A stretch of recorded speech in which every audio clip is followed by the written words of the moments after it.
এখন চলে এসেছি পেলিনে, যেখানে আমাদের রুম বুক করা আছে। দেখো কি সুন্দর রুম, আমার তো দারুণ লেগেছে। আর আমরা সবাই একসাথে থাকতে ভীষণ ভালোবাসি।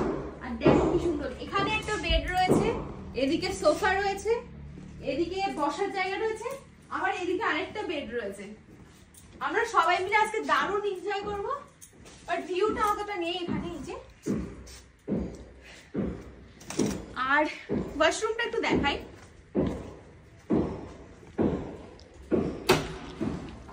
এই হচ্ছে ওয়াশরুম। ও আর হ্যাঁ, আমাদের কিন্তু আরো একটা রুম আছে। তাড়াতাড়ি আসো, তাড়াতাড়ি আসো।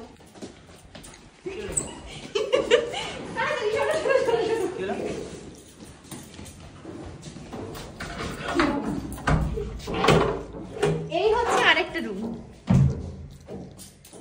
আমরা এই 2-3 দিনের জন্য মালিক এই 3টে রুমের, এই 2টো রুমের, 3টে বেডের। আর এখান থেকে ভিউটা অসাধারণ।